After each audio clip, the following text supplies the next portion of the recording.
sudah sampai pertanyaan ke-24 ya gitu, dan sudah sampai ke pertanyaan-pertanyaan yang lebih banyak soal identitas tadi. Karena ketika ditanyakan yang lain, saya strict dengan Polda Metro. Polda Metro memberikan saya surat undangan untuk peristiwa tanggal 26 Maret tahun 2020 ya. Harusnya itu pertanyaannya.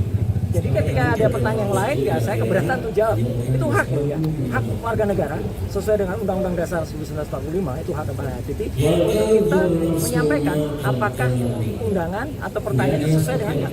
Ketika pertanyaannya tidak sesuai dengan suratnya, ya kita harus menyatakan keberatan. Yang kedua adalah lucu, dalam undangan itu tidak ada juga siapa terlapornya. Padahal kan sudah disebut mana-mana, sudah ember tuh ya. Lawyernya mengatakan terlapornya adalah ini. Tapi dalam surat itu nggak ada. Jadi kalau dalam surat itu nggak ada, ya kita nggak wajib itu melakukan klarifikasi.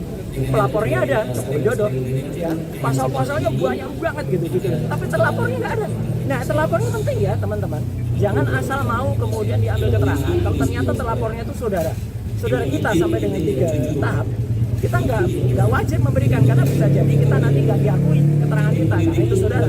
Apalagi yang terlapor itu misalnya kita sendiri, ya. Jadi kita nggak usah kasih jawaban karena kita berhak untuk diam, berhak untuk tidak memberikan keterangan kalau memang itu tidak tertulis. Jadi terlapornya tidak ada. Ini penting banget ya, terlapornya. Yang kedua adalah locus delicti dan tempus delicti 26 Maret itu saya berpegang ke situ. Jadi kalau bukan itu yang ditanyakan, saya keberatan untuk jawab. Kemudian satu lagi adalah barang buktinya. Itu disebut Undang-Undang Informasi Elektronik bla bla bla bla.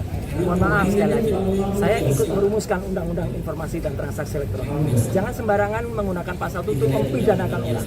Ya, Undang-Undang Informasi Transaksi Elektronik dibuat dengan niat baik agar Indonesia itu terlepas dari dikucilkan ke dunia internasional karena kita tidak memiliki undang-undang dalam bidang e-commerce. Jadi pasal-pasal itu adalah misalnya untuk 32 dan 35. Ini misalnya untuk seseorang ini bukti transfer kepada teman. Tapi bukti transfer direkayasa, tidak kode 1 juta dijadikan 10 juta. Nah, itu yang dipidana. Ada orang misalnya